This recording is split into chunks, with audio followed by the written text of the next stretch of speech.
إن الحمد لله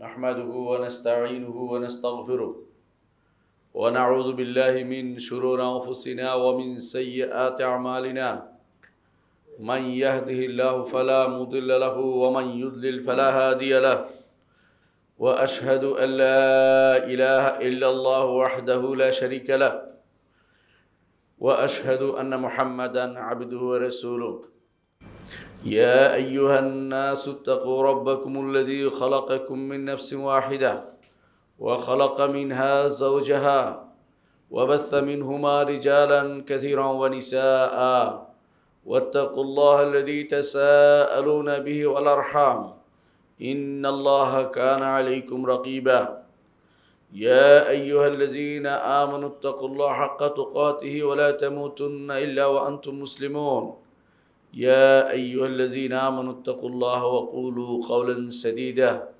يصلح لكم أعمالكم ويغفر لكم ذنوبكم ومن يطع الله ورسوله فقد فاز فوزا عظيما أما بعد فإن أصدق الحديث كتاب الله وخير الهدي هدي محمد صلى الله عليه وسلم وشر الأمور محدثاتها وكل محدثة بدعة وكل بدعة ضلالة وكل ضلالة في النار أيها الناس اتقوا الله فإن الله عز وجل أمركم بالتحلي بالتقوى والرسول صلى الله عليه وسلم أمرنا بالتحلي أن نكون من المتقين সম্মানিত মুসল্লিয়ানে কেরাম, আল্লাহ এবং রাসূলের নির্দেশ মোতাবেক আমাদেরকে অবশ্যই মুত্তাকি হতে হবে। আর মুত্তাকি হওয়ার মূল কথা হচ্ছে একটাই, আল্লাহ এবং তার রাসূল যা আমাদেরকে দিয়েছেন তাতেই নিজেদেরকে যথেষ্ট মনে করতে হবে। আল্লাহ এবং তার রাসূল আমাদেরকে যা দিয়েছেন তা নিয়ে যথেষ্ট মনে করতে হবে। একটি ঘটনা আপনারা জানেন, একবার ওমর রাদিয়াল্লাহু আনহু তিনি তাওরাতের কিছু পৃষ্ঠা এনে মুহাম্মদুর রাসূলুল্লাহ সাল্লাল্লাহু আলাইহি ওয়াসাল্লামের সামনে পড়ছিলেন। রাসূলুল্লাহ সাল্লাল্লাহু আলাইহি ওয়াসাল্লামের দিকে না তাকিয়ে তিনি পড়া শুরু করলেন। রাসূলুল্লাহ সাল্লাল্লাহু আলাইহি ওয়াসাল্লামের চেহারা মোবারক লাল হয়ে গেল। কিছুক্ষণ পড়ার পরে ওমর রাদিয়াল্লাহু আনহু রাসূলের দিকে তাকিয়ে দেখলেন যে আসলে ভালো অবস্থাতে নেই। রাসূলুল্লাহ সাল্লাল্লাহু আলাইহি ওয়াসাল্লাম খুবই ক্রোধান্বিত হয়েছেন। তা দেখে তিনি বললেন, রাদিতু বিল্লাহি রাব্বান ওয়া বিল ইসলামি দীন ওয়া মুহাম্মাদিন নাবিয়্যান। ঈমানদার আসলে সর্ব অবস্থা এটাই বলবে, আল্লাহ আমার রব, ইসলাম আমার দিন, মুহাম্মদ সাল্লাল্লাহু আলাইহি ওয়াসাল্লাম আমার জন্য নবী। এই তিন জিনিস দিয়ে যথেষ্ট থাকতে হবে দুনিয়ার বুকে। আখিরাতে গেলেও তাকে এই তিনটি প্রশ্ন করা হবে, এই তিনটির উত্তর তাকে যথাযথ দিতে হবে। দুনিয়ার বুকে যে জিনিসটি দিয়ে আপনার যথেষ্ট হবে, সকালে বিকেলে আপনি সেটা মুখে আওড়ান, সকালেও বলেন রাদিতু বিল্লাহি রাব্বান ওয়া বিল ইসলামি দীন ওয়া মুহাম্মাদিন নাবিয়্যান, বিকেলেও বলেন। আবার যখন মুয়াজ্জিন সাহেব যখন বলেন আশহাদু আল্লা ইলাহা ইল্লাল্লাহ ওয়া আশহাদু আন্না মুহাম্মাদুর রাসূলুল্লাহ, তখনও বলেন রাদিতু বিল্লাহি রাব্বান ওয়া বি মুহাম্মাদিন নাবিয়্যান ওয়া বিল ইসলামি দীনান। এর অর্থ হচ্ছে ইসলাম ব্যতীত অন্য কোনো মতবাদ আপনার অন্তরে স্থান পেতে পারে না। ইসলাম কমপ্লিট কোড অফ লাইফ। আল্লাহ তাআলা এই দিনকে পূর্ণ করে দিয়ে বলেছেন, আল-ইয়াওমা আকমালতু লাকুম দীনাকুম ওয়া আতমামতু আলাইকুম নি'মাতি ওয়া রাদিতু লাকুমুল ইসলাম দীনা। আজকের জন্য তোমাদের দিনকে পূর্ণ করে দিলাম আজকের দিনে, এবং তোমাদের নেয়ামতকেও পূর্ণ করে দিলাম। দিন পূর্ণ, শরীয়ত পূর্ণ, বিধিবিধান পূর্ণ, মানুষের যত রকমের অভাব অভিযোগ আছে সবগুলির সমাধান ইসলামে অবশ্যই রয়েছে। ইসলাম পারিবারিক জীবনের পূর্ণতার নিশ্চয়তা দিচ্ছে, সামাজিক জীবনের পূর্ণতার নিশ্চয়তা দিচ্ছে, অর্থনীতির পূর্ণতার নিশ্চয়তা দিচ্ছে। অনুরূপভাবে রাষ্ট্রীয় ব্যবস্থারও পূর্ণ নিশ্চয়তা দিচ্ছে। বাইরের কোনো কিছু সেখানে ধার করার প্রয়োজন আগেও পড়েনি, এখনও পড়বে না। এই ইসলামকে নিয়েই মুসলিমরা এতদিন অবস্থান করেছে। উপনিবেশ শাসন আসার আগ পর্যন্ত মুসলিমরা ইসলাম দিয়ে শাসিত হয়েছে, ইসলামের বিধিবিধান তাদের জন্য যথেষ্ট হয়েছে। কিন্তু যখনই মানুষ মনে করেছে যে নিজেদের জীবন বিধান কমপ্লিট নয়, তখনই তারা বাইরের দিকে হাত বাড়িয়েছে। আর আপনারা জানেন, কোনো ব্যক্তি যদি মনে করে ইসলাম পরিপূর্ণ নয়, বাইরের থেকে কিছু ধার করতে হবে, সেই ব্যক্তি সঙ্গে সঙ্গে কাফের হয়ে যাবে। যদি মনে করে ইসলামের বিধিবিধান এখন চলবে না, সেও কাফের হয়ে যাবে। যদি মনে করে ইসলামের বিধিবিধান চলবে তবে কুফরি বিধান এর চেয়ে উত্তম, সে ব্যক্তিও কাফের হয়ে যাবে। যদি মনে করে ইসলামী বিধান এবং কুফরি বিধান সমান সমান, সেই ব্যক্তিও কাফের হয়ে যাবে। যদি কেউ ইসলামী বিধান পরিবর্তন করে সেখানে কুফরি বিধান প্রতিস্থাপন করে, সেই ব্যক্তিও কাফের হয়ে যাবে। এই হিসাবে আজকের দিনে মুসলিমদের অবস্থা বিচার করুন, আমরা আসলে কতটুকু ইসলামের মধ্যে আছি, কতটুকু ইসলামকে নিয়ে সন্তুষ্ট আছি, কতটুকু আমরা বলতে পারি রাদিতু বিল্লাহি রব্বান ওয়া বিল ইসলামি দীনান ওয়া বি মুহাম্মাদিন নাবিয়্যান। আমাদের নবী যদি আমাদেরকে বাথরুম কিভাবে সারতে হয় তা শিখিয়ে দিয়ে থাকেন, তাহলে রাষ্ট্র পরিচালনার বিষয় শিক্ষা দিবেন না, সেটা কিভাবে হতে পারে? তিনি রাষ্ট্রপ্রধান ছিলেন, তার খলিফারা রাষ্ট্রপ্রধান ছিল। খোলাফাউল আরবা 4 খলিফা রাষ্ট্র চালিয়েছেন, অর্ধ পৃথিবী চালাতে পেরেছেন, ইসলাম দিয়ে, কোরআন দিয়ে, নবীর হাদিস দিয়ে চালাতে পেরেছেন। সেখানে শুধুমাত্র আপনি একটা ছোট্ট ভূখণ্ডকে ইসলাম দিয়ে চালাতে পারবেন না, এমন চিন্তা আপনার কি করে হলো? এটা যদি আপনি মনে করেন যে ইসলাম যথেষ্ট নয় আপনার জন্য, আপনি এখনও মুসলিম হতে পারেননি। কারণ ইসলাম হচ্ছে আল ইসতিসলাম লিল্লাহি বিত্তাওহীদ, তাওহীদ নিয়ে আল্লাহর কাছে আত্মসমর্পণ, ওয়াল ইনকিয়াদ লাহু বিত্তাআহ, এবং আল্লাহর কাছে আনুগত্যের জন্য মাথা পেতে দেয়া, আল্লাহর নির্দেশ এবং রাসূলের নির্দেশের কাছে আনুগত্যের জন্য মাথা পেতে দেয়া, ওয়াল বারাআতু মিনাশ শিরক ওয়া আহলিহি, শিরিক এবং মুশরিকদের থেকে নিজেকে বিমুক্ত ঘোষণা করা। এই 3টি জিনিস না হলে আমি কেউ মুসলিম হতে পারবো না। যদি আপনি মনে করেন ইসলামের নীতি এখন চলবে না, বাইরের কারোর নীতি এখানে আনতে হবে, আপনি অবশ্যই ঈমান হারা হয়ে যাবেন, আপনি ঈমানদার থাকতে পারবেন না। কোনো ব্যক্তি এরকম চিন্তা করার আগে নিজের দ্বীন সম্পর্কে পড়া দরকার ছিল। আমরা দ্বীন সম্পর্কে পড়ি না। আমরা এমন এক রাষ্ট্রে বাস করি যেখানে আল্লাহর শরীয়ত পড়ানো হয় না, অথচ আল্লাহ তাআলা বলছেন সুম্মা জাআলনাকা আলা শারিআতিন মিনাল আমরি, আপনাকে আমরা শরীয়তের উপর রেখেছি। আল্লাহ তাআলা তার নবীকে নিজে শরীয়তের উপর রেখেছেন। আর শরীয়ত থেকে যে ব্যক্তি জীবনের সমাধান নিতে ব্যর্থ হবে, সেই ব্যক্তি নিজেও ব্যর্থ, এবং সেই ব্যক্তি নিজে পথভ্রষ্ট এবং অন্যকেও পথভ্রষ্টের পথ রচনা সে করে চলেছে। দুনিয়ার বুকে সবচেয়ে নির্যাতিত, নিপীড়িত একটি শব্দ হচ্ছে শরিয়া। সবচেয়ে বেশি অবহেলিত শব্দ হচ্ছে শরিয়া। শরিয়া আইন কেউ শুনলে অনেকেরই গায়ে ব্যথা আরম্ভ হয়। আপনার জানা উচিত, শরিয়া বিধান যদি কেউ না মানে, সেই ব্যক্তি ঈমানদার থাকতে পারবে না। কেউ যদি বলে আমরা শরিয়া আইনে বিশ্বাস করি না, সে ব্যক্তি ঈমানদার নয়, সে ব্যক্তি কাফের। এই কথা কেউ বলতে পারে না। মানুষের অন্তরের ভিতরে কি আছে সেটা আমরা জানি না, কিন্তু মানুষ যখন সেটা প্রকাশ করে দেয়, তখন সেটাকে লুকানোর কোনো সুযোগ নাই। সে ব্যাপারে ইসলামী শরীয়তের বিধান আমাদেরকে জানতে হবে। আল্লাহ তাআলা কোরআনে কারিমে শরীয়ত বলেছেন, এর বিপরীতটাকে বলেছেন আহওয়া বা প্রবৃত্তি। আপনি যদি শরীয়ত মানবেন না প্রবৃত্তির অনুসরণ করবেন, আপনি নিজে সিদ্ধান্ত সেটা গ্রহণ করবেন। সম্মানিত মুসল্লিয়ান কিরাম, আমি যে বিষয়টি নিয়ে আলোচনা করতে চাচ্ছি তা হচ্ছে, আল্লাহ তাআলা আমাদেরকে একটি দিন দিয়েছেন, যে দিন সর্বদিক থেকে পরিপূর্ণ। পারিবারিক জীবন, সামাজিক জীবন, রাষ্ট্রীয় জীবন, কোথাও আমরা কারো কাছ থেকে কিছু ধার করতে হবে না। ওমর রাদিয়াল্লাহু আনহু যেই গ্রন্থটি পাঠ করতেছিলেন, আপনারা জানেন, সেই গ্রন্থটি আল্লাহর নাজিল করা কিতাব ছিল। তারপরেও মুহাম্মদুর রাসূলুল্লাহ সাল্লাল্লাহু আলাইহি ওয়াসাল্লাম এই গ্রন্থের দিকে তাকিয়ে সেখান থেকে পড়া, সেখান থেকে কিছু শেখা অনুমতি আমাদেরকে দেননি।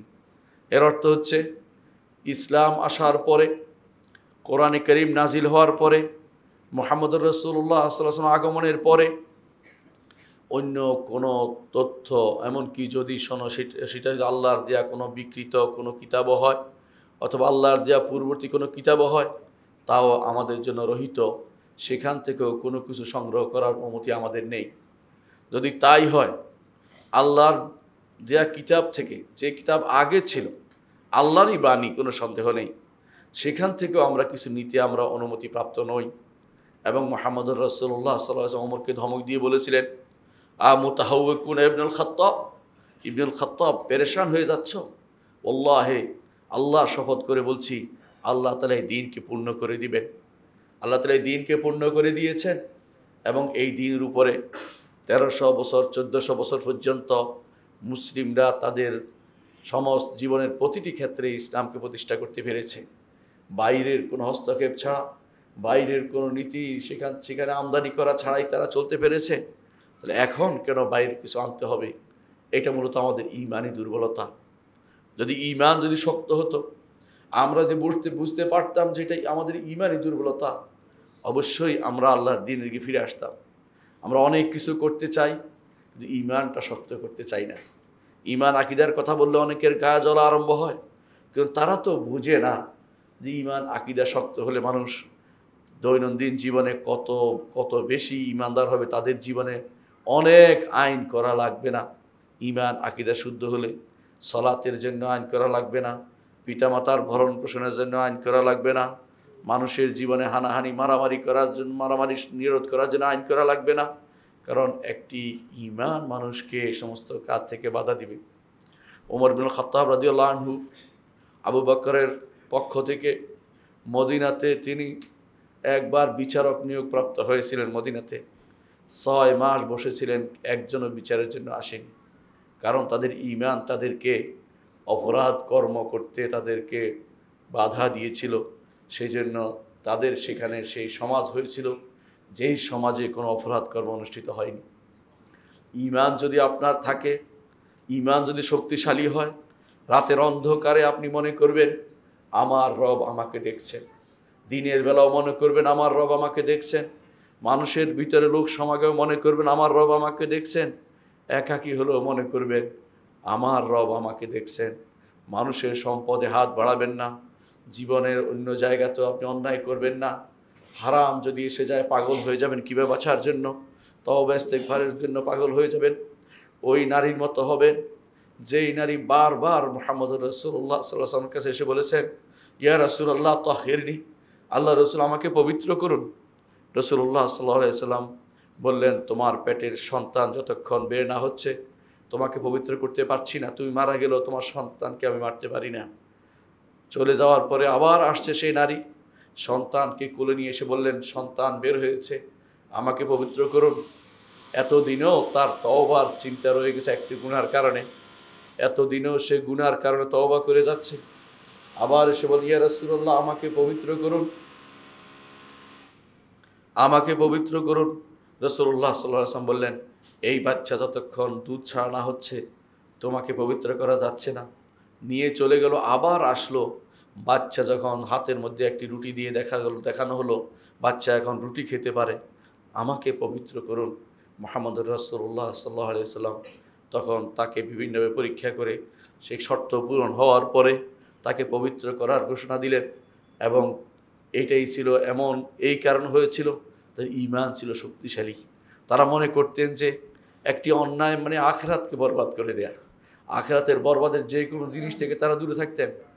আজ দুনিয়ার বুকে যারা বাগড়ম্বর করছে, লাফাচ্ছে দুনিয়ার বুকে, তারাও কিন্তু মাটির নিচে যাবে। ওই সাহাবীও মাটির নিচে গেছে, এরাও যাবে।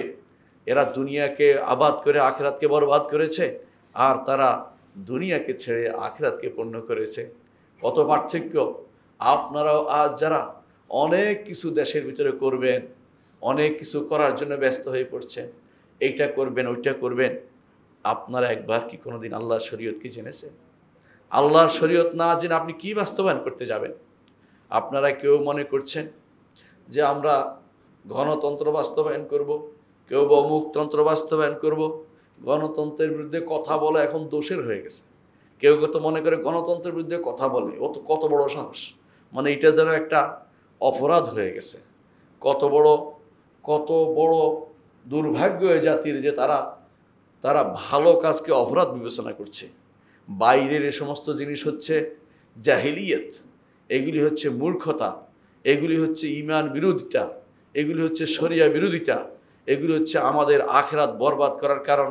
এগুলিকে আমরা আঁকড়ে ধরেছি এবং এগুলিকে বাদ দেওয়ার ক্ষেত্রে যত কথাই বলা হয় সেগুলিকে কোনোভাবেই অনেকের অন্তরে স্থান পায় না।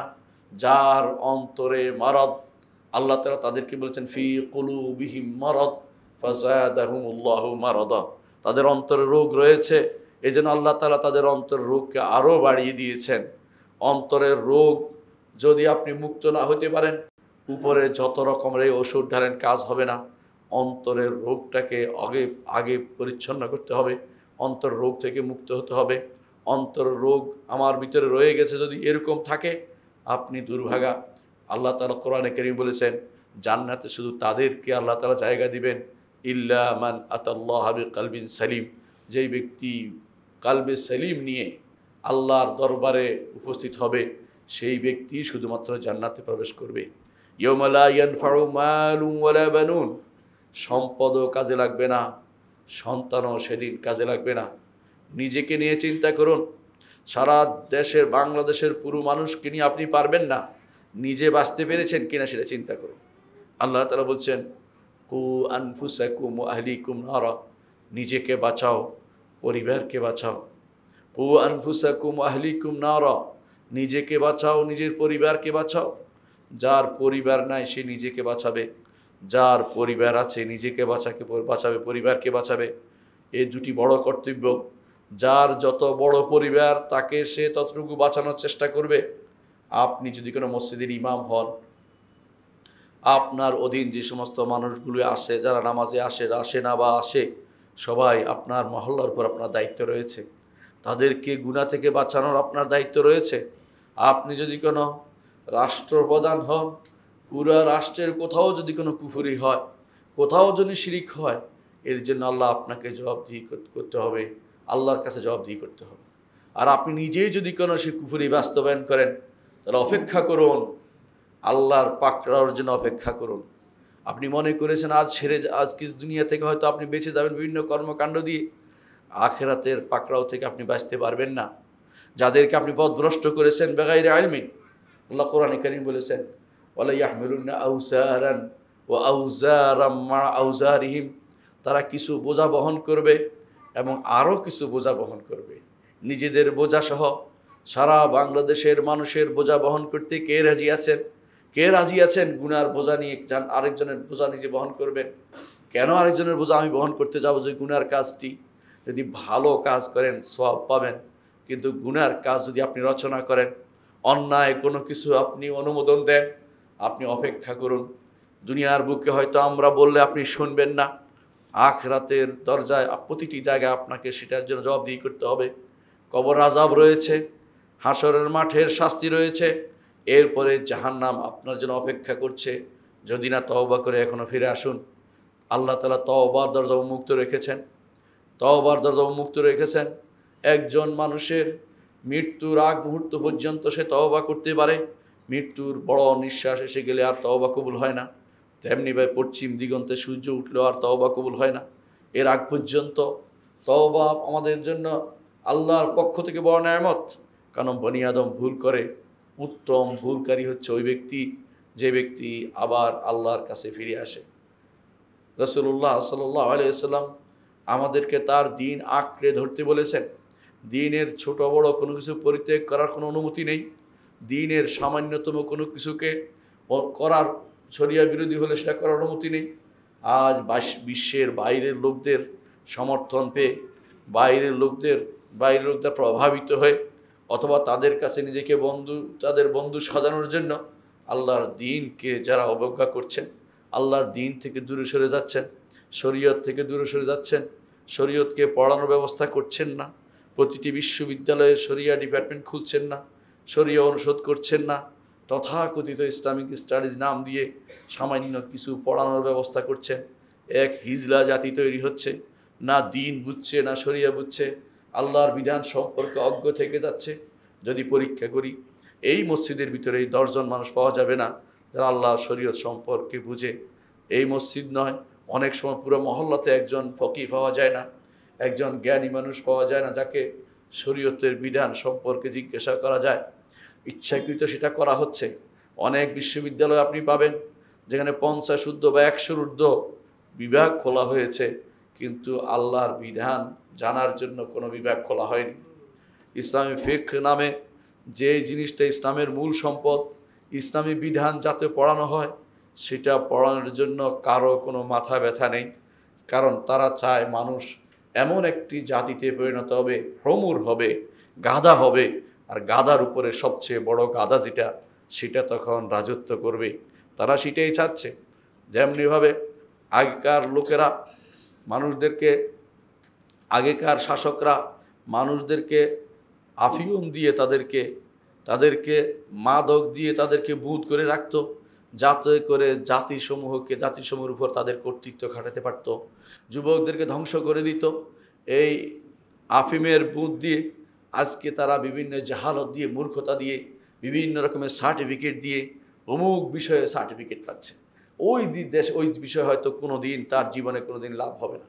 একজন মানুষ দেখবেন দর্শন দিয়ে সে অনার্স মাস্টার্স করেছে, অথবা গান বাদ্য দিয়ে, অথবা এই টেলিভিশন বিদ্যা দিয়ে, আবার তার চাকরি হচ্ছে কোনো শিক্ষা প্রতিষ্ঠানে। ওই ব্যক্তি সেখানে কি দিবে? সেখানে কিছুই দিতে পারবে না। কিন্তু শুধু তার হাতের মধ্যে একটা সার্টিফিকেট ধরিয়ে দেওয়া হয়েছে। যেমন গাদার হাতে যদি কোনো সার্টিফিকেট ধরিয়ে দেওয়া হয়, গাদা যেমন উপকৃত হয় না। আমি সেটা আমার কথা থেকে বলছি না, আল্লাহ তাআলা কোরআনে কারীমে সেটা বলে দিয়েছেন। মাসালুল্লাযিনা হুমিলুত তাওরাত তুম্মা লাম ইয়াহমিলুহা কামাসাল হিমার ইয়াহমিলু আসফারা। যারাদেরকে তাওরাত দেয়া হয়েছে, শরীয়ত দেয়া হয়েছে, ঠিক আমাদেরকে আল্লাহর পক্ষ থেকে দ্বীন দেয়া হয়েছে, কোরআন দেয়া হয়েছে, হাদিস দেয়া হয়েছে, তুম্মা লাম ইয়াহমিলুহা, আমরা সেটা গ্রহণ করতে পারিনি। কামাসাল হিমার, আল্লাহ বলছে এরা গাধার মতো। ইয়াহমিলু আসফারা, বহন করে কিছু কাগজপত্র গ্রহণ করে। গাধা কোনোদিন কাগজের মূল্য বুঝে না। আমার মুসলিম জাতি আজ, বিশেষ করে বাংলাদেশের মুসলিমরা, আল্লাহর শরীয়ত জানার ব্যাপারে তাদের সামান্যত কোনো আগ্রহ নেই। তাদেরকে যদি আপনি দেখেন যে শরীয়তের বিষয়ে আলোচনা হবে, এখানে আপনি 10 জনও বসতে পাবেন না। আর যদি বলা হয় মুফাসসিরে কোরআন আসে তাফসির করবে, তাহলে কিছু মানুষ হাজির হবে সুরের জন্য। আর যদি বলা হয় এখানে তিনি কাহিনী বর্ণনা করবেন, তাহলে হয়তো মসজিদ ভর্তি হয়ে যাবে।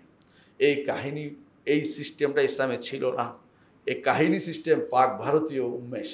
এখানকার লোকদেরকে কাহিনী দিয়ে, ইতিপূর্বে পুরাণ দিয়ে জনগণকে পাগল করে রাখা হয়েছে, যাতে করে তথাকথিত ব্রাহ্মণরা দেশ শাসন করতে পারে এবং ক্ষত্রিয়রা দেশ শাসন করতে পারে। এই জন্য পুরাণের আবিষ্কার করেছে। পুরাণের আগা গোড়ায় কোনো মিল নেই, তারপরেও মানুষ সেটার পিছনে দৌড়াচ্ছে। সেই গল্প শোনার জন্য অমুকের মায়ের জুলি, অমুকের মায়ের তুলি, এগুলি শোনার জন্য মানুষ ব্যস্ত হয়ে পড়েছে। একই সিস্টেমে আজ মুসলিমরা আল্লাহর শরীয়ত এবং বিধান জানবে না, জানার চেষ্টাও তারা করে না।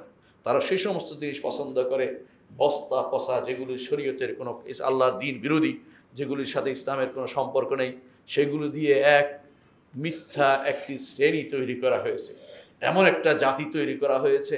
সারা জীবন পড়েছে বিশাল বিশাল বিশাল বিশাল পণ্ডিত। যদি কখনো তার মনে আসে হজটা করে আসি, কেউ হয়তো ইন্সপিরেশন দিয়েছে, হাদিস সাহেব বলবে আপনাকে, তখন হজ করতে যায় চিন্তা করে যে আমি তো কিছুই শিখতে পারিনি, আমি তো নামাজও পারি না, আমি সলাতও পারি না, আল্লাহ রসুল যেভাবে বলছে সেভাবে তো পড়ি নাই, যেভাবে মন চাইছে সেভাবে পড়েছি, যেভাবে হজ চায় মন সেভাবে করে। এইভাবেই তাদের জীবন শেষ হয়ে যায়। কারণ তারা তো যেই জ্ঞান অর্জন করতে হবে সেটাই বুঝিনি। তারা এমন সব জ্ঞান অর্জন করেছে যে জ্ঞান তার দুনিয়াতে এবং আখিরাতে কোনো কাজে লাগবে না। এই জাতীয় অনেক কিছুই কাফেরদের থেকে ধার করে আমরা চলেছি। এর মধ্যে একটি হচ্ছে ডেমোক্রেটিয়া বা গণতন্ত্র। ডেমোক্রেসি, যেটাকে আপনারা নাম দিয়েছেন, ডেমোক্রেসি বলে এটাকে। ডেমোক্রেসি কি? দুটি শব্দের পূর্ণরূপ। গ্রিক একটি শব্দ ডেমোস, একটি হলো ক্রেটিয়া। ডেমোস হচ্ছে সাব, অর্থাৎ জাতি গোষ্ঠী, বিভিন্ন লোকেরা, সাধারণ যত গণমানুষ যাদেরকে বলা হয় গণ। আর হুকুম হচ্ছে বিচার, গণমানুষের শাসন অধিকার, অর্থাৎ মানুষে মানুষকে শাসন করবে, এটাই হচ্ছে অর্থাৎ সাধারণ মানুষের শাসন। কত একটি ভ্যাক শব্দ, মিথ্যা শব্দ। মানুষ মানুষ শাসন করলে তো মারামারি হবে। মানুষ মানুষকে কিভাবে শাসন করবে? মানুষকে শাসন করতে হবে মানুষের রবের পক্ষ থেকে, আর সেটাই নাম দিছে গণতন্ত্র। আমাদের দোস্তরা দ্রুত দৌড়ে আসে বলবে সব ফেলে দেওয়া যায় না, কিছু নিতে হবে। কেন নিতে হবে ভাই? আপনি কি আল্লাহর দিনকে পূর্ণ মনে করেন না? আপনি যেই তো সারাদিন দিন প্রতিষ্ঠার কথা বলেন, আপনার কি সামান্যতম একটু আসে না কেন যে আমার দিন পরিপূর্ণ, বাইরের কোনো কিছু নেওয়ার দরকার নেই? বাইরের কোনো কিছু নিতে হলে আল্লাহর শরীয়তের আলোকে নিতে হবে। শরিয়া বিরোধী হয়নি পরীক্ষা করে নিতে হবে। তাই বলে আরেকটা নীতিকে এনে এখান থেকে বাছাই করে আমার শরীয়তের সাথে মিল হয় কি হয় না দেখা, এটা জায়েজ নাই। আপনি যদি মনে করেন একটা নীতি করবেন এমন যেটা কোরআনের সাথে অ্যাডজাস্ট হয় কিনা দেখে, মাসালেহ মুরসালা, ইসলামে যে সমস্ত 3টি নীতি দিয়েছে ইসলাম, যে জন্য শরিয়া এসেছে, স্বার্থ আহরণ, অস্বার্থ দূরীকরণ, উত্তম চরিত্র বিকাশ সাধন, এই 3টি হচ্ছে ইসলামী শরীয়তের উদ্দেশ্য। আপনি ইসলামী শরীয়ত বাস্তবায়ন করতে গিয়ে কোথাও যদি করেন স্বার্থ আহরণ, অস্বার্থ দূরীকরণ, উত্তম চরিত্রের বিকাশ সাধন, এই 3টি জিনিসকে যদি আপনি সমন্বয় করার জন্য আপনি কিছু নেন, এটা শরীয়ত অনুমোদন করে, এটাতে নো করে না। কিন্তু আপনি যদি কোনো বাইরের কোনো থিওরি নিয়ে এসে, বাইরের কোনো থিম নিয়ে এসে, ওদের কোনো দর্শন নিয়ে এসে ইসলাম চালিয়ে দিয়ে বলেন যে এখন ইসলামাইজেশন করেন এটারে, ওদেরটারে আমি ইসলামাইজেশন করব না করে এখন ইসলাম তো সাইজেশন করবেন আপনি, ইসলামকে তো আপনি সাইজ করে ফেলবেন এটা দিয়ে। ইসলাম এই জাতীয় কাজকে হারাম ঘোষণা করে, কোনো কিছু এর সমতলে আসতে পারে না। আফানা জালুল মুসলিমিন একাল মুজরিমিন মা লাকুম কাইফা তাহকুমুন, কিভাবে বিচার করো, কিভাবে বিচার করো? এটা ইসলাম আল্লাহর দিন মেনে চলাকে ইবাদত মনে করে। আল্লাহর দিন মেনে চলা ইবাদত, কোরআন মেনে চলা ইবাদত, হাদিস মেনে চলা ইবাদত। কোরআন হাদিস মেনে চলা আপনার জন্য ইবাদত, মুসলিম হওয়ার জন্য এটা শর্ত। আপনি যদি মনে করেন অন্য কোনো কিছুকে সমতায় নিয়ে আসবেন, আপনি এখনো ঈমানদার হইতে পারেন নাই। আপনি যদি মনে করেন অন্যটাকে এর সাথে মিলে বানাই দেব, তাহলে সেটা জায়েজ নেই। আপনি দেখবেন আপনার শরীয়তে কি আছে, তারপর সেটাকে শরীয়তের বিধির আলোকে যতটুকু দরকার ততটুকু আপনি বিধান দিবেন। এইটা না করে অন্যের বিধান এনে শরীয়তে মিলে কি মিলে না দেখার দায়িত্ব আপনাকে কে দিল? অন্যের বিধান পুরোপুরি ছুড়ে দেওয়ার জিনিস, পুরোপুরি ছুড়ে দেওয়ার জিনিস। আপনাকে আমি উদাহরণ দিয়েছি, ওমর রাদিয়াল্লাহু আনহুকে রাসূলুল্লাহ সাল্লাল্লাহু আলাইহি ওয়াসাল্লাম ধমকি দিয়েছেন, অথচ সেটা আল্লাহর কিতাব ছিল। আর যদি সেটা কোনো দর্শন হতো, তাহলে সেটা কতটুকু ধিকৃত হতো আপনি বুঝতে পারেন। এখানে ডেমোক্রাতিয়া বা ডেমোক্রেটিস যেটাকে বলা হয়, গণতন্ত্র প্রতিষ্ঠার জন্য আন্দোলন চলছে। এই গণতন্ত্র প্রতিষ্ঠার জন্য যারা মারা যাবে, তারা কি আল্লাহর দ্বীনের জন্য মারা গেছে? তাদেরকে তো অনেকেই শহীদ বলে ফেলবেন, তাদেরকে তো অনেকজন বিভিন্ন রকমের নামও দিয়ে দিবেন, এই জাতীয় সেই জাতীয়। তাদের নামে আপনি হয়তো গায়ের জোরে দুনিয়াতে কোনো একটা রাস্তার নামকরণই করলেন, আল্লাহর কাছে তাদের কোনো মূল্য নেই। মাজলুম হলে সেটার বিধান ভিন্ন, মাজলুম হয়ে মারা গেলে হয়তো আল্লাহ তাআলা তাকে শাহাদাতের মর্যাদা দিবেন। কিন্তু সেটা যদি কোনো ওই ব্যক্তির নিয়তের উপর নির্ভরশীল, যদি গণতন্ত্রের জন্য মারা যায় এক কথা, মাজলুম হয়ে মারা গেলে আরেক কথা, কোনটার নিয়ত ছিল কেউ বলতে পারে না। এই জন্য কেউ কোনোদিন কাউকে বলতে পারে না যে অমুক শহীদ, যতক্ষণ পর্যন্ত মুহাম্মদুর রাসূলুল্লাহ সাল্লাল্লাহু আলাইহি ওয়াসাল্লাম আমাদেরকে না জানাচ্ছেন। রাসূলুল্লাহ সাল্লাল্লাহু আলাইহি ওয়াসাল্লাম দুনিয়া থেকে চলে গেছেন, তিনি আর জানাবেন না। এখন এই জন্য যত রকমের তন্ত্রমন্ত্রের কারণে মানুষ মারা পড়ছে, সেগুলি কাউকে কোনোদিন শহীদ বলবেন না। বলবেন যে যদি নিয়ত ভালো থাকে, আল্লাহ শরিয়া মোতাবেক হয়, আল্লাহ তার এই রক্তদানকে কবুল করুন, শাহাদতের মর্যাদা দিন। কিন্তু অগ্রিম শহীদ বলে ফেলে, অমুক শহীদ বলে ফেলা ইসলাম অনুমোদন করে না। কারণ আপনি জানেন না তার নিয়তে কী ছিল। মুহাম্মদুর রাসূলুল্লাহ সাল্লাল্লাহু আলাইহি ওয়াসাল্লাম এভাবে আমাদেরকে দিক নির্দেশনা দিয়েছেন ইতিপূর্বে। সুতরাং ইসলামে এই জাতীয় জনগণের শাসন, জনগণতন্ত্র অথবা গণজনতন্ত্র অথবা এই জাতীয় যত রকমের নাম দিবেন, ইসলামের সাথে এর কোনো সম্পর্ক নেই। আমাদের দেশে যদি তাই হতো, একটু ভালো করে দেখুন, বাংলাদেশের মানুষ আপনারাই বলেন যে ধর্মপ্রিয় বা দিনদার যদি হয়, আমাদের বক্তব্য কি প্রতিফলিত হয়েছে? আমাদের বক্তব্য যদি প্রতিফলিত হতো, আমাদের বর্তমান যে সংবিধান যেটা আছে এইটার মধ্যে যে 4টি নীতি বলা হয়েছে, এই 4টি নীতি আপনাদের কেউ কি বিশ্বাস করেন? কেউ কি বিশ্বাস করে সমাজতন্ত্র? কেউ কি বিশ্বাস করে গণতন্ত্র? কেউ কি বিশ্বাস করে প্রজাতন্ত্র? কেউ কি বিশ্বাস করে দেশাত্মতন্ত্র? কেউ কি এই জাতীয় কোনো অথবা তথাকথিত সেকুলারিজম কেউ কি বিশ্বাস করে? এগুলিতে ইমানদার কখনো বিশ্বাস করতে পারে না। ইমানদার বিশ্বাস করে আল্লাহ এবং তার রাসূলের নীতিতে। সুতরাং যারা আজ আমাদের জন্য এই জাতীয় জিনিস আবিষ্কার করে আমাদের উপর চাপিয়ে দিচ্ছেন, মনে হয় যেন আমরা মেনে নিয়েছি, কখনো না। ইমানদার কখনো এগুলি মেনে নিতে পারে না। বিস্তারিত বললেও দেখতেন যে মানুষ মানেনি। অনেকের কাছে আছে ধোঁয়াশা ছাড়া হয়েছে, অনেকের দিন না বুঝে হয়তো হ্যাঁ বলেছে অথবা না বলেছে, কিন্তু তাই বলে আপনি সবার উপর দিয়ে আপনার বক্তব্য চালিয়ে দিবেন, তাই ইসলাম কখনো গ্রহণ করে না। মনে রাখবেন, ইসলামের সাথে গণতন্ত্রের কোনো রকমের ইসলাম গণতন্ত্র কোনোভাবেই মেনে নেয় না। আপনি হয়তো বলতে পারেন যে গণতন্ত্রের মধ্যে এইটা আছে ওইটা আছে, ভালো কোনো দিক খুঁজে বের করবেন আপনি। আপনার কাছে অনুরোধ থাকবে, ভালো দিকগুলো ইসলামে অবশ্যই আছে আগে থেকে। যদি মনে করেন ইসলামে ভালো দিকগুলো নেই, আপনি ইসলামকে বুঝেননি। কারণ ইসলামকে আল্লাহ তাআলা দিয়েছেন কিয়ামত পর্যন্ত প্রতিটি দেশের জন্য, প্রতিটি মানুষ, প্রতি গোষ্ঠীর জন্য, জনগোষ্ঠীর জন্য, প্রতি এলাকার জন্য, সবার জন্য প্রতিপালনযোগ্য করে আল্লাহ তাআলা এই দিনকে দিয়েছেন। এরপরে আর কোনো দিন আসবে না, আর কোনো নবী আসবে না, আর কোনো কিতাব আসবে না। আল্লাহর কিতাব ছাড়া অন্য কিছু দিয়ে আপনি আল্লাহর বান্দাদেরকে শাসন করবেন, আল্লাহ তাআলা সেটা কীভাবে মেনে নেবেন? আপনি যদি মনে করেন যে কিছু জিনিস ওখানে পাওয়া যায়, অনেকে বলে গণতন্ত্রের মধ্যে ভালো দিক আছে, আমরা বলবো ভালো দিকগুলো ইসলামও আছে। আপনি গণতন্ত্রের মধ্যে থেকে খুঁজে নেবেন না, কুফরিদের কাফেরদের মত থেকে কিছু নেওয়ার দরকার নেই। এটা হচ্ছে প্রবৃত্তির অনুসরণ। মানুষ মাত্র এই ভালো চায়, সেজন্য হয়তো কোনো ভালো আপনি সেখানে পেয়েছেন। ওই ভালোটা আপনার ইসলামে আছে, এটা আপনি স্বীকৃতি দিতে হবে। ইসলামের সাথে মিলে যায় বলে গণতন্ত্র নিতে হবে, এটা ইসলাম বলে না। সুতরাং আপনাকে নিতে হবে, ইসলামকে মানতে হবে।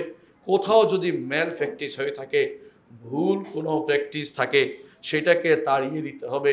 ইসলামের পরিপূর্ণ বাস্তবায়নে ইসলাম দরকার, কিন্তু তাই বলে বাইরের কোনো তন্ত্র মন্ত্রকে ইসলামে জায়গা করে দিবেন না। আমি কিছু জিনিস আলোচনা করব, যে জিনিসগুলো দ্বারা পরিস্ফুট হবে যে গণতন্ত্রের সাথে ইসলামের বিরোধ রয়েছে, মারাত্মক বিরোধ। 1 নম্বর হচ্ছে, ইসলাম বলে যে সার্বভৌমত্ব একমাত্র আল্লাহর, সার্বভৌমত্ব একমাত্র আল্লাহর। আল্লাহ তাআলা কোরআনে কারীম বলেছেন, কুল আউযু বিরাব্বিন নাস মালিকিন নাস। মানুষের রাজা হচ্ছেন আল্লাহ, মানুষের সার্বভৌমত্বের অধিকারী হচ্ছে আল্লাহ, মানুষের মালিক হচ্ছেন আল্লাহ। সেখানে মানুষের মালিক হইতে পারে না, মানুষ দিয়ে শাসিত হতে পারে না, আল্লাহর বিধান দিয়ে শাসিত হতে হবে। মানুষের মালিক হচ্ছে আল্লাহ। যেখানে জনগণকে জনগণের শাসক বানানো হয়েছে, সিয়াদা, জনগণের সকল ক্ষমতার উৎস বলা হচ্ছে। এটা ইসলাম কীভাবে অনুমোদন করে? জনগণের সকল ক্ষমতার উৎস হতে পারে না। জনগণকে আপনি যেটা দিবেন সেটা সে পাবে। আপনি যদি তাকে দায়িত্ব দেন যে আমার রাষ্ট্র পরিচালনা করতে পারবে আপনার পক্ষ থেকে, কিন্তু সে অবশ্যই রব্বুল আলামিনের পক্ষ থেকে পরিচালনা করতে হবে দেশকে। কারণ আস-সুলতান জিল্লুল্লাহ ফিল আরদ, সুলতান হইতে হবে জমিনের বুকে আল্লাহর বিধান পরিচালনার জন্য একজন প্রতিনিধি মাত্র। আল্লাহর বিধানের দিকে তিনি তাকাবেন যে আমি ওইটা বাস্তবায়ন করব। তিনি তাকাবেন না জনগণের চাহিদা কি। জনগণের চাহিদা যে ব্যক্তি শুনে চলে, আল্লাহর বিধানকে যে ব্যক্তি দূরে সরিয়ে দেয়, সেই ব্যক্তি কখনো ঈমানদার হইতে পারে না, সে ব্যক্তি ঈমানদার নয়। প্রথম যে ভুলটি তা হচ্ছে সার্বভৌমত্বের মাসআলায় ভুল করেছে গণতন্ত্রবাদীরা। গণতন্ত্র বা সার্বভৌমত্ব একমাত্র আল্লাহর হতে হবে অবশ্যই, এবং আদর্শ হতে হবে মুহাম্মদুর রাসূলুল্লাহ সাল্লাল্লাহু আলাইহি ওয়াসাল্লাম। এই জন্য সংবিধানের প্রথমেই থাকা দরকার আল্লাহ তাআলার বিধান অনুসারে চলবে, মুহাম্মদুর রাসূলুল্লাহ সাল্লাল্লাহু আলাইহি ওয়াসাল্লামের আদর্শ মোতাবেক চলবে। কোরআন এবং হাদিস থেকে আমরা বিধান নিয়ে এই রাষ্ট্রটি পরিচালনা করব, এই কথা বিকল্প থাকতে পারে না। ঈমানদার এই বাইরে চিন্তা করতে পারে না। এই তিনটি নীতি অবশ্যই রাখতে হবে। কবরের উপরে যা জিজ্ঞাসা করা হবে বাস্তবায়ন করবেন, কবরের নিচে এই তিনটি আপনাকে জিজ্ঞাসা করা হবে। সুতরাং সার্বভৌমত্ব একমাত্র আল্লাহ তাআলা। আল্লাহ তাআলা কোরআনে কারীম বলেছেন, কুলিল্লাহুম্মা মালিকাল মুলক তুতিল মুলকা মান তাশা ওয়া তানজিউল মুলকা মিম্মান তাশা। সমস্ত রাজত্বের মালিক একমাত্র আল্লাহ তাআলা, মালিকাল মুলক, সেখানে আর কারো জায়গা দেয়নি। এই জন্য রাসূলুল্লাহ সাল্লাল্লাহু আলাইহি ওয়াসাল্লাম বলেছেন, আল্লাহর কাছে সবচেয়ে ঘৃণিত ওই ব্যক্তি যে ব্যক্তি নিজেকে বলবে মালিকুল আমলাক, রাজাদের রাজা, অথবা ক্ষমতা সবচেয়ে বড় ক্ষমতাধর ব্যক্তি যে ব্যক্তি নিজেকে ঘোষণা করবে আল্লাহর সাথে সমপর্যায়ে আসার কারণে। এটা শিরকি শব্দ, শুধু বলার কারণে। আর যদি আল্লাহর জায়গায় সে নিজেকে প্রতিস্থাপন করে, নাউজুবিল্লাহ, যদি মনে করে যে আমি আমার বিধান দিয়ে সেটা করে ফেলবো, আমি এটা করে ফেলবো, এটা করে ফেলবো, এটা দিয়ে দুনিয়ার মানুষকে বদলাই ফেলবো, সেই ব্যক্তি বড় কাফের। এবং সে ব্যক্তি সম্পূর্ণরূপে ফেরাউনের কায়দায় চলে গেছে। ফেরাউন যেটা বলেছিল, ইন্না ফাওকাহুম কাহিরুন, তাদের উপর আমি ক্ষমতাশীল, তাদেরকে আমি এটা করতে পারি, ওটা করতে পারি। ফেরাউনি শাসন সে চালাচ্ছে, যদিও নাম দিচ্ছে সে গণতন্ত্র নামক তথাকথিত জনগণের শাসন চালাচ্ছে।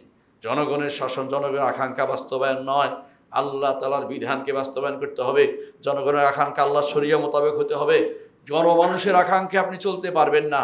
মানুষ যা আকাঙ্ক্ষা করে সেটাই সত্য হতে পারে না। এক একজনের আকাঙ্ক্ষা এক এক রকম। হারামের আকাঙ্ক্ষা মানুষের সহজাত প্রবৃত্তির ভিতরে ঢুকে গেছে, তাই বলে কি আপনি হারামকে চালু করে দিবেন? কিছু মানুষের আজ দেখা গেছে সেটাই তো চালু করে দিয়েছে। অনেকে মনে করছে বেবিচারকে এখন যে কোনো মূল্যে এখন একটা মানুষ অনুমতি দিতে হবে, নাউজুবিল্লাহ, অনুমতি না, আইন করে দিতে হবে। এই জাতীয় চিন্তা যারা করছে তারা কি মনে করে না যে তারা আল্লাহর জায়গায় নিজেকে প্রতিস্থাপন করছে? এই বিধান তাদের দেওয়ার অধিকার কে দিয়েছে? কিভাবে সেটা বাস্তব বলতে পারে? সুতরাং মনে রাখবেন, জনগণের সার্বভৌমত্বের মালিক হচ্ছেন একমাত্র আল্লাহ তাআলা। সার্বভৌমত্বের আল্লাহ, তো সেখানে জনগণের প্রকৃত ক্ষমতার উৎস যারা বলবে, অথবা গণতন্ত্র প্রতিষ্ঠার জন্য যারা কোনো আপনার কাছে ভোট চাইবে, আপনি যদি সেখানে ভোট দেন আপনি ঈমান হারা হয়ে যাবেন। যেই বলুক না কেন, ইসলামিক লোক বললেও। আর যেখানে সাধারণ ভোট আছে, যেখানে এই কথা তারা বলছে না যে আমরা এটার জন্য যাচ্ছি, তাদেরকে আপনি ভোট দিতে পারেন। যেমন ইউনিয়ন মেম্বার, চেয়ারম্যান, তারা তো বলে না যে গণতন্ত্র প্রতিষ্ঠার জন্য চেষ্টা করছি, তারা বলে জনগণের সেবার সুযোগ দিন। কিন্তু এর বাইরে যারা গণতন্ত্র প্রতি সুপ্রতিষ্ঠা করা, গণতন্ত্র এই করা, সমুন্নত করা, কত রকমের নাম যে আপনি পাবেন, এগুলি সবই হচ্ছে আপনাদেরকে ধোঁকা দেয়া হচ্ছে। আল্লাহর বিধানকে তোয়াক্কা করা হচ্ছে না, শরীয়তকে দূরে সরিয়ে দেওয়া হচ্ছে, আল্লাহর উপর ঈমানকে নষ্ট করে দেওয়া হচ্ছে, আল্লাহর রুবিয়তের বিরুদ্ধে দাঁড়িয়েছে, আল্লাহর আসমা ও সিফাতের বিরুদ্ধে দাঁড়িয়েছে। আপনি কি বুঝতে পারছেন কত ভয়াবহ গুনার মধ্যে তারা আছে? দ্বিতীয় যেই দিকে আপনাদের দৃষ্টি আকর্ষণ করব তা হচ্ছে, আল্লাহর এই গণতন্ত্র হচ্ছে আল্লাহ তাআলার নিয়মের বিরোধী, আল্লাহ তাআলার বিধান বিরোধী। কারণ আল্লাহ তাআলার বিধান হচ্ছে, আল্লাহ তাআলার বিধান মোতাবেক, আল্লাহ তাআলার নির্দেশনা হচ্ছে আল্লাহর বিধান মোতাবেক রাষ্ট্র চলবে। আল্লাহ যে বিধান দিয়েছেন তা দিয়ে রাষ্ট্র চলবে। এদের নিকট জনগণ বিধান বানাবে, জনগণ বিধান বানিয়ে জনগণের দিয়ে জনগণ চালাবে। এই চিন্তা করেছিল, একবার করেছিল এটা, যে ও প্লেটো করেছিল, তার একটা রাষ্ট্র ইয়েতে করেছিল এরকম রাষ্ট্র, ওইটা শুধুমাত্র নাম মাত্র ছিল, পৃথিবীতে এটা হয় নাই। আপনি ভালো করে জানেন এটা মুখের কথা। যারা জনগণের কথা দিয়ে যদি চলতো, আমরা কেউ চাই না যে আমাদের কুফুরে দিয়ে আমাদের চালানো হোক। ঠিকই কুফুরে দিয়ে চালানো হচ্ছে। তাহলে বোঝা গেল যারা সেখানে যায় তারাই বাংলায় ভাষায় বলে যে যায় লঙ্কা সে হয় রাবণ। ঘটনাটা এরকম হয়ে গেছে যে যেখানে যাচ্ছেন সেটাই চালু করে দিচ্ছে, আর দূর দিচ্ছেন যে জনগণের শাসন। এগুলো হচ্ছে বড় ধরনের ধোঁকা। জনগণের শাসন ইসলাম অনুমোদন করে না। ইসলামের নীতি হচ্ছে আল্লাহর বিধান মোতাবেক শাসন। আল্লাহর বিধান মোতাবেক আল্লাহর বান্দাদেরকে শাসন করতে হবে। যদি আপনি মুসলিম হয়ে থাকেন, 90% মুসলিম, এদের জন্য ইসলামিক শাসন লাগবে। এর বাইরে যারা আছে ওদের জন্য ইসলামিক শাসনের কথা আমরা বলছি না, তবে ইসলামের শাসনের বিরোধিতা তারা করতে পারবে না। তাদের জন্য, তাদের যদি বিধান সরকারি, তাদের জন্য বিধান থাকে তাদের ধর্মে, সেটা অনুসারে তারা চলবে। আপনি আরেকজনের কথা জোর করে চালিয়ে দিতে পারেন না। আপনি 90% মুসলিমের উপর দিয়ে বাইরের আমদানি করা বিধানকে কেন চালু করে দিচ্ছেন?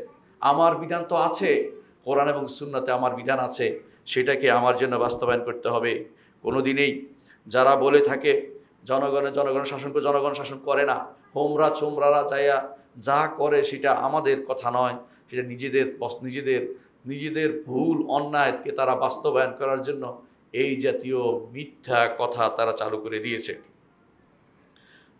সুতরাং আরও কি জানেন, এদের অধিকাংশই বলে যে অধিকাংশের হুকুম নিবে, অধিকাংশের হুকুম তো ইসলাম অনুমোদন করে না। আল্লাহ তাআলা কোরআনে কারীম বলেছেন, ওয়ামা আকসারুন নাসি ওয়ালাউ হারাসতা বিমুমিনিন, অধিকাংশ মানুষ, আপনি যদিও চান, যদি আপনার একান্ত আগ্রহ থাকে, এরা কিন্তু ঈমানদার নয়। অধিকাংশের মানুষের কথা তো শোনা যাবে না, শুনতে হবে আল্লাহর শরীয়তের, আল্লাহর বিধানকে মেনে চলতে হবে। আপনি যদি মনে করেন যে অধিকাংশের বিধান মোতাবেক চলবেন, তাহলে আপনাকে অবশ্যই আল্লাহ কোরআনে কারীম আল্লাহ তাআলা বলছেন যে যদি দুনিয়ার মানুষ অধিকাংশের বিধান চলে, তাদেরকে অবশ্যই সেটা ধ্বংসের দিকে নিয়ে যাবে। যদি তাদের প্রবৃত্তির অনুসরণ আপনি করেন, তাহলে অবশ্যই আপনাকে সেটা খারাপ পথে নিয়ে যাবে। কোরআনে কারীম আল্লাহ তাআলা অধিকাংশকে কোনোদিন মানদণ্ড দেন নাই। হকের মানদণ্ড হচ্ছে একজনেরও হতে পারে। আপনি চিন্তা করে দেখুন, আবু বকর রাদিয়াল্লাহু আনহু তিনি যখন যুদ্ধ করার সিদ্ধান্ত নিলেন যে যারা যাকাত অস্বীকার করছে তাদের বিরুদ্ধে আমি যুদ্ধ করব, সাহাবীরা চতুর্দিক থেকে এসে বলেন, খলিফাতুল মুসলিমিন, খলিফাতুর রাসূলিল্লাহ। এই মুহূর্ত আমাদের খুবই বিপজ্জনক অবস্থা। আমাদের সমাজ দেখবেন যে কিছু সবসময় এই মুহূর্তে সমস্যা, এই মুহূর্তে আমাদের খুব বিপজ্জনক অবস্থা। আপনি সেটা করতে পারেন না। আপনি এখন এই যারা রাসূলুল্লাহ সাল্লাল্লাহু আলাইহি ওয়াসাল্লাম তাদেরকে পাঠিয়েছেন যুদ্ধের জন্য, এদেরকে আটকে রাখুন, যুদ্ধ করবেন না, এরা এখন যুদ্ধ করার সুযোগ না, আমাদের মদিনা রক্ষা করার দরকার, এই চিন্তা আপনি বিভোর থাকুন।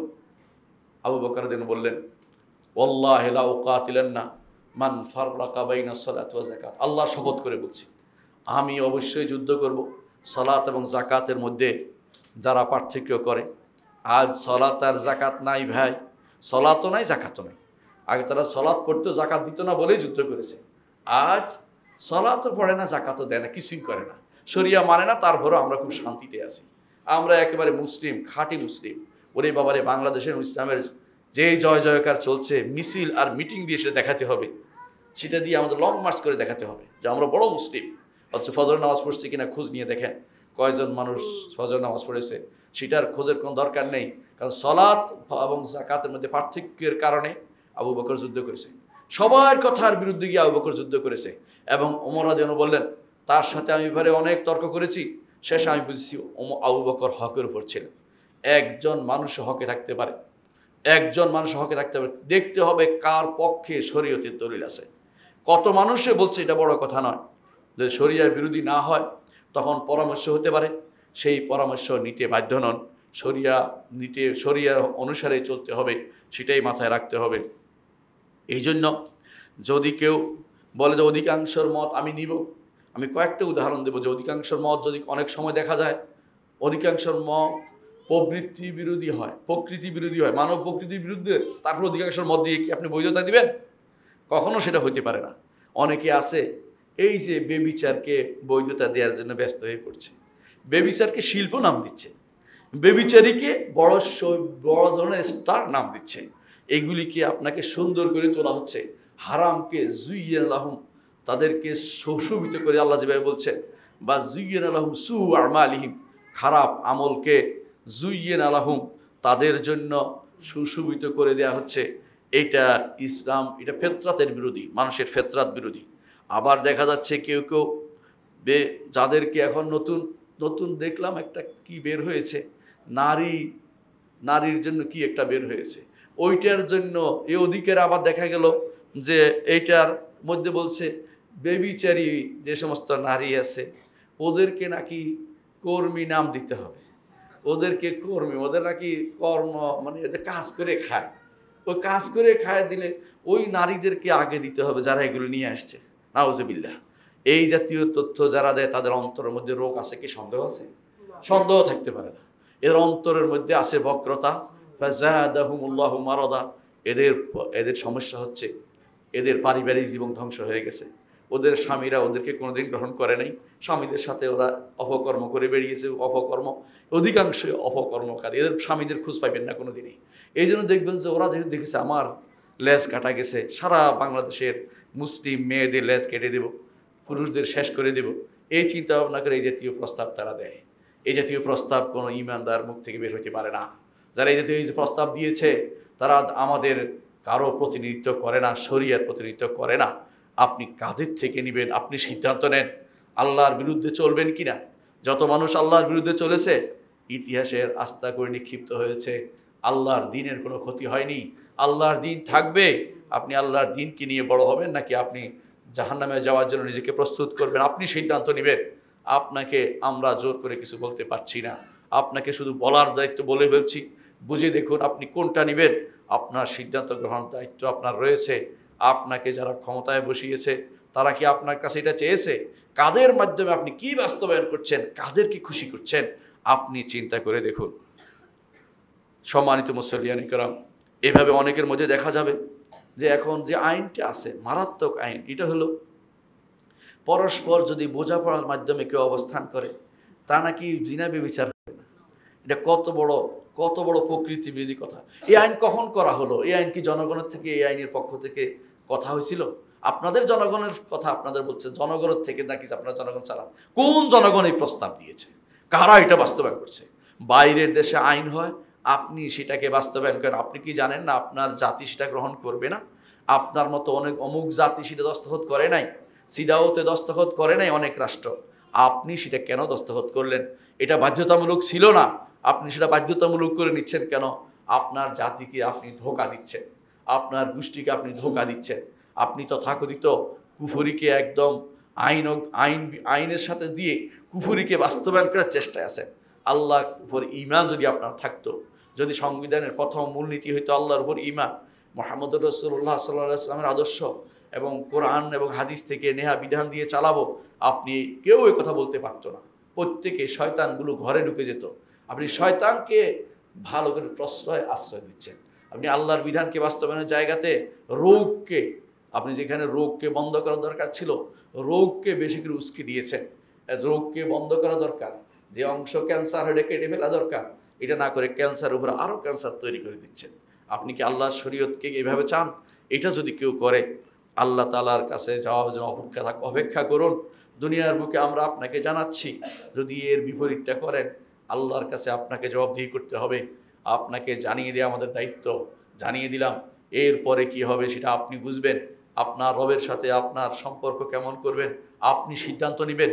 আপনি বেশি দিন থাকবেন না, আপনার পরে কবরের পরে যে জীবন কোনো দিন শেষ হবে না, সেই জীবনের জন্য আপনার আমার সবারই দায়িত্ব সেটার জন্য প্রস্তুতি নেওয়া। কখনো কখনো এমন সব কথা বলে গণমানুষে, এগুলি অথবা গণমানুষের নাম দিয়ে আপনারা চালু করে দিচ্ছেন, যেগুলি কোনো দিনেই ইসলামের কোনো নীতি হতে পারে না, যেগুলি মানুষ চায় না। আল্লাহ চান না তো আছেই, কোনোভাবেই না। মানুষের বিবেকও সেটাতে বাধা দেয়। কি করে নারী তার সন্তান ধ্বংস করতে পারবে, নারী তার গর্ভপাত করতে পারবে, গর্ভপাতের অধিকার দিচ্ছে। গর্ভপাতের অধিকার দিলে আগামী 10 বছর পরে এদেশে নারীদের পুরুষদের কিছুই পাওয়া যাবে না, সন্তানবিহীন একটা গোষ্ঠী তৈরি হবে। যেখানে আমেরিকার রাষ্ট্রপ্রধান তিনি ঘোষণা করেছেন যে কারো যদি 6টি সন্তান হয় তাকে মেডেল দিবেন, আর আপনি বলছেন নারী হোক ছেলে হোক মেয়ে হোক 2টি সন্তানই যথেষ্ট। আবার বলছেন 2টি নয়, একটা হলে বলে কি চলে। আবার হয়তো বলবেন যে কিছুই লাগবে না। এদের উদ্দেশ্য খুবই খারাপ। মুসলিম জনশক্তি বৃদ্ধিতে তারা ভয় পায়, কারণ তারা জানে মুসলিম জনশক্তি বৃদ্ধি হলে কাফেরদের বিরুদ্ধে সেটা কাজে লাগবে। এটা জনশক্তি, এটা জনসমস্যা নয়। যারা সমস্যা মনে করে, সন্তান হওয়াকে সমস্যা মনে করে, তাদের জানা উচিত ইতিহাসে প্রথম 2 সন্তান অনেক সময় ভালো হয় না, 4র্থ 5ম 6ষ্ঠ সন্তান অনেক সময় জগৎ বিখ্যাত ব্যক্তি হয়। সুতরাং আপনি সন্তান আসার পথ বন্ধ করতে পারেন না। আমাদের মায়েদের বলবো, যেভাবে সবর করেছেন, আপনার সন্তান পেটে আসা থেকে শুরু করে সন্তান লালন পালন করে বড় করা পর্যন্ত যতটি কাজ করবেন সবটাই তো সাদাকা আপনার জন্য। এই সবটাই তো আখিরাতের জন্য আপনার পাথেয়।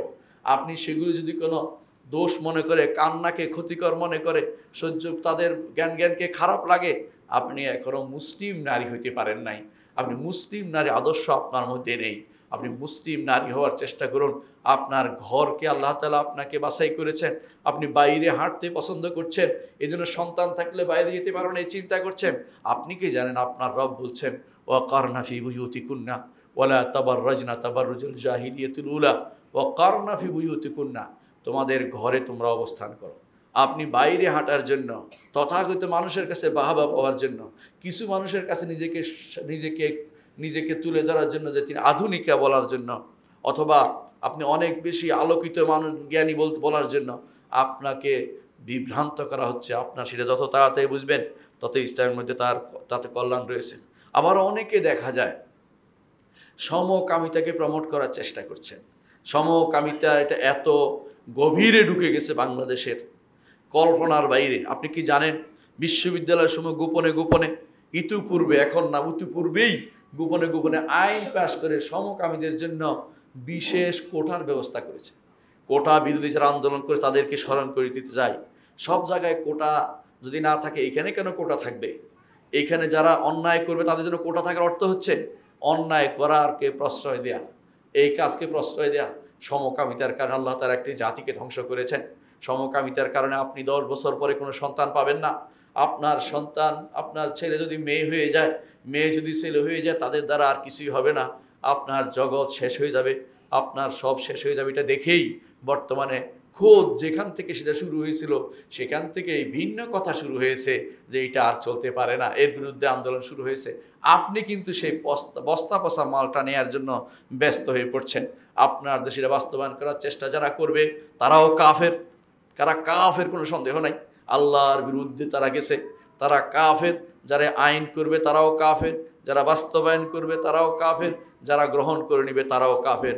3 শ্রেণী কাফের হয়ে যাবে যদি কোনো কেউ সমকামিতাকে প্রমোট করে।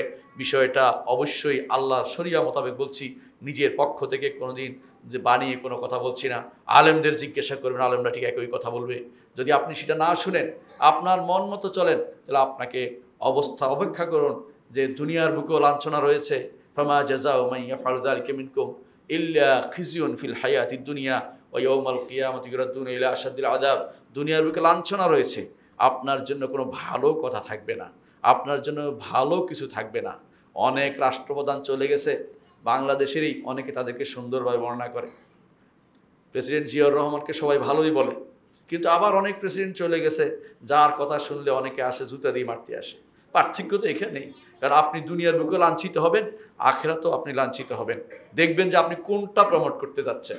উত্তম পূর্বসূরি, উত্তম উত্তরসূরি রেখে যান, আপনি খারাপ উত্তরসূরি হবেন না। ভালোর উত্তম ভালো হতে চেষ্টা করুন, উত্তম খারাপ উত্তরসূরি হবেন না। মনে রাখবেন, অনেকে আছে দেখা যাচ্ছে, ইতিমধ্যে শোনা যাচ্ছে, আমি খুব আশ্চর্য হই যে এমন আইন করা হয়েছে যে স্বামীকে স্ত্রী ধরিয়ে দিতে পারবে, যা আমার উপর জোর করা হয়েছে। সুবহানাল্লাহ, আস্তাগফিরুল্লাহ। এই জাতীয় নীতি যদি আপনি শোনেন, আপনি কি মনে করেন কোন দেশে বসবাস করি? এর অর্থ হচ্ছে এরপরে স্বামী স্ত্রীর মধ্যে মলমালিন্য হতে পারে, জোর করে একটা বলে দিবে, এরপরে দেখা যাবে আসলে শেষেও কান্নাকাটি করে লাভ হয় না, কারণ আইনে তো তাকে জেলে নিয়ে গেছে।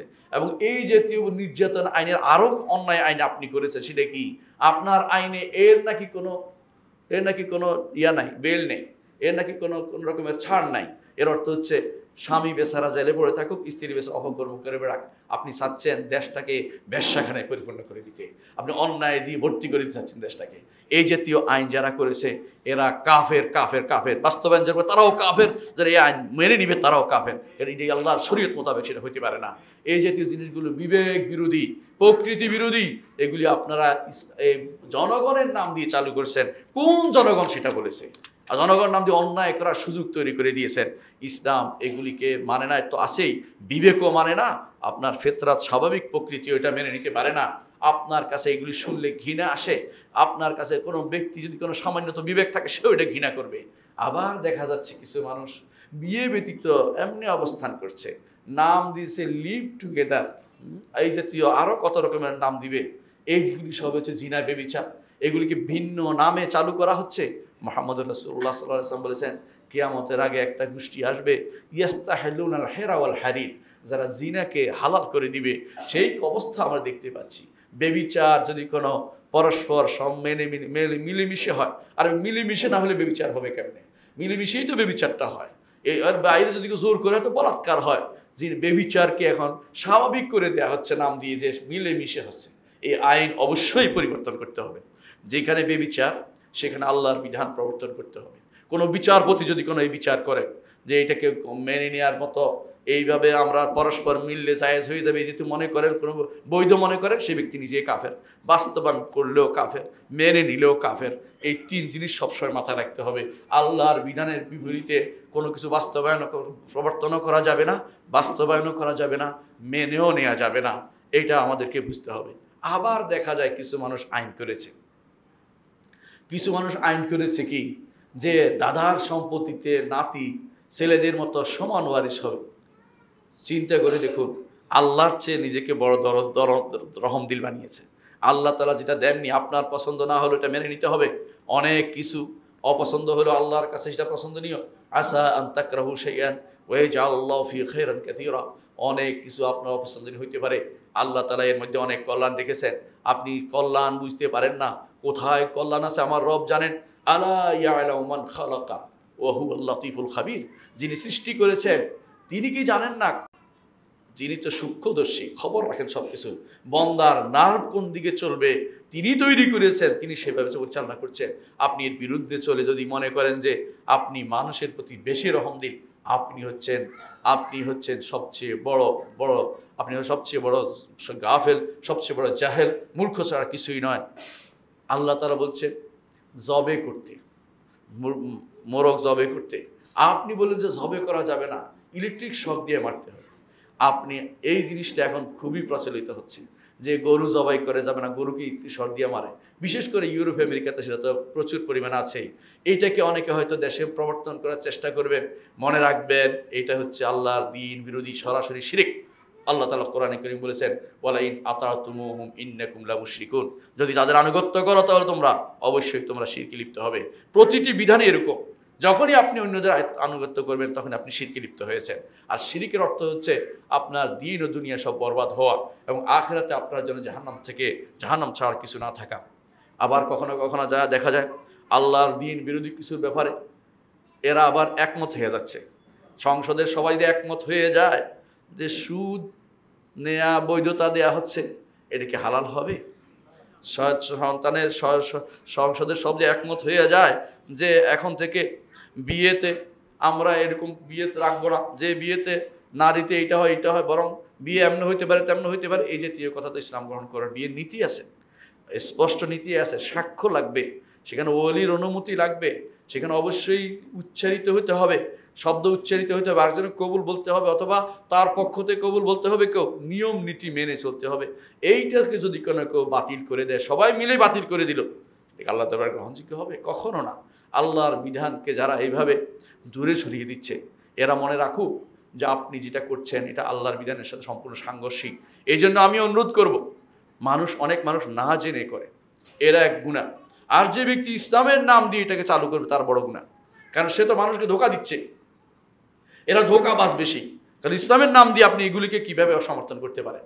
যদি কোনো কেউ বলে যে অনুমোদন করে যে আমরা অনুমোদন করলাম যে এখন থেকে, নাউজুবিল্লাহ, যে আমরা এখন থেকে অনুমোদন করলাম যে এখান থেকে মদ লাইসেন্স দেওয়া হবে।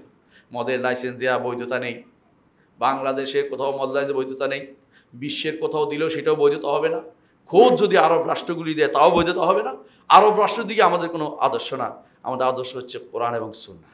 আমাদের আদর্শ হচ্ছে ফিকহ ফিদ্দিন, আল্লাহর দ্বীনের নীতিমালা, যেটা করে গেছে আবু হানিফা, মালিক, শাফি, আহমদ সহ ওলামারা বসে যেই সিদ্ধান্ত কোরআন হাদিস থেকে বের করে লিখেছেন। এর বাইরে আপনি যদি মনে করেন অমুক দেশ করেছে, ওই জাতীয় জিনিস ইসলাম অনুমোদন করে না। এই জাতীয় জিনিস ইসলাম অনুমোদন করে। যেখানে মতভেদ আছে সেখানে আপনি একটি মত দিতে পারেন, যেখানে মতভেদ নাই হারামের ব্যাপারে সেখানে কোনোটাকে আপনি কোনোভাবেই আপনি সেখানে বৈধতা দিতে পারেন না, বা আপনি সেই বৈধতা হিসেবে জনগণের কাছে ছাড়তেও পারেন না যে এইটা কি করবা, এইটা নিয়ে আমরা সিদ্ধান্ত নিতে চাই না। যেগুলি হারাম সেখানে পরামর্শের জায়গা নয়, সেখানে হারামের জায়গাতে আপনি কিছু আনতে পারেন না, নতুন করে কোনো তথ্য সেখানে দিতে পারেন না।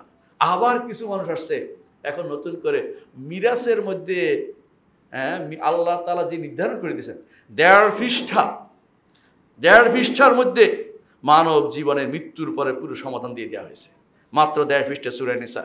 এই আয়াতগুলোতে 1.5 পৃষ্ঠার মধ্যে সমাধান দিছে। এখন পর্যন্ত অনেক দেশের আইনে সেটা সমাধান করতে পারে নাই। আল্লাহ যে সমাধান দিছে তা নিতে চায় না।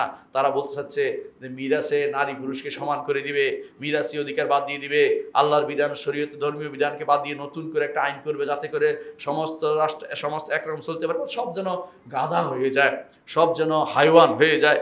এই চিন্তা ভাবনা করে যারা বসে আছেন তারা মনে রাখুন, ইনশাআল্লাহ সেটা বাস্তবায়িত হবে না। আল্লাহর বিধানকে আল্লাহ অবশ্যই সমুন্নত রাখবেন। এই যেহেতু চিন্তা যারা করছেন তারা ভুল করছেন। আল্লাহর তাআলা যে মিরাসের অধিকারে মুসলিমরা কেউ হাত দিছে সেটা দেখলে তারা সে হাতকে ভেঙে দিবে, পুড়িয়ে দিবে, সে হাতকে কখনো সেখানে ঢুকাতে দিবে না। যদি কেউ ঢুকায় তার বিরুদ্ধে তার উপর আল্লাহর লানত হবে এবং তার উপরে ফেরেশতাদের লানত হবে, ঈমানদারদের লানত হবে। আখিরাতে তার জন্য শাস্তি থাকবে, কারণ সে অন্যায়কে প্রশ্রয় দিয়েছে, অন্যায়কে সেটাকে রাসূলুল্লাহ সাল্লাল্লাহু আলাইহি ওয়াসাল্লাম বলেছেন, কেউ যদি কোনো হাদাস করে, লানত অর্থাৎ বেদাত করে, নতুন কিছু আবিষ্কার করে দিনের মধ্যে, তারপর আল্লাহর লানত, ফেরেশতাদের লানত এবং ঈমানদারদের লানত তার উপর থাকবে। এর অর্থ হচ্ছে যদি কেউ এই কাজটি করে আল্লাহর লানত থাকবে। যে ব্যক্তি করে গেছে, আপনি হয়তো বলতে পারেন 1961 সালের আইন দিয়ে করছি, ওই ব্যক্তি সেই ব্যক্তি লানতের কাজ করে গেছে, এটা লানতের কাজ। যে ব্যক্তি নিবে সেও কাফের হয়ে যাবে। এই আইনে বলে আইনে দিছে আমি নিচ্ছি, আইনে দিলে আপনি কি হারাম খাবেন নাকি? আইনে দিলে কি আপনি কি হারাম কাজ করবেন নাকি? এই আইন যারা বানিয়েছে তারা তো ইসলাম বিরোধিতা করেছে, তারা তো ঈমান হারা হয়ে গেছে, আপনি সেটা নিতে পারেন না। আবার কিছু মানুষ এসে বলবে জনগণকে তাদের যা ইচ্ছে তা করার তথাকথিত স্বাধীনতা দিন। এই স্বাধীনতাও ইসলাম অনুমোদন করেনি। ইনশাআল্লাহ এই বিষয়ে বিস্তারিত আলোচনা আগামী খুতবাতে করব। আল্লাহ আমাদের তৌফিক দান করুন। আকুলু কওলি হাযা ওয়া আস্তাগফিরুল্লাহ লি ওয়া লাকুম ওয়া লিসাইরিল মুসলিমিন ফাস্তাগফিরু ইন্নাহু হুয়াল গফুরুর রাহিম। ইন্নাল হামদালিল্লাহ নাহমাদুহু ওয়া নাস্তাঈনুহু ওয়া নাস্তাগফিরুহু ওয়া নাউযু বিল্লাহি মিন শুরুরি আনফুসিনা ওয়া মিন সাইয়্যাতি আমালিনা। মান ইয়াহদিহিল্লাহু ফালা মুদিল্লা লাহু ওয়া মান ইউদ্লিল ফালা হাদিয়া লাহু। ওয়া আশহাদু আল লা ইলাহা ইল্লাল্লাহ ওয়াহদাহু লা শারীকা লাহু ওয়া আশহাদু আন্না মুহাম্মাদান আবদুহু ওয়া রাসূলুহু। সম্মানিত মুসলিয়ানে কেরাম, যেই কথা বলছিলাম, বর্তমান সময়ে যে সমস্যাটা আমাদের দেখতে পাচ্ছি, আল্লাহর শরীয়তের বিরুদ্ধে চলার প্রবণতাটা, তার একমাত্র কারণ হচ্ছে আল্লাহ সম্পর্কে না জানা। একমাত্র কারণ যে ঈমানটাকে আমাদের শক্তিশালী না করা। ঈমান ও আকীদা যদি শক্তিশালী থাকতো এবং মানহাজ যদি আমাদের ঠিক থাকতো, আকীদা ও মানহাজ, তাহলে এদের কোনো কিছু আমরা গ্রহণ করতাম না।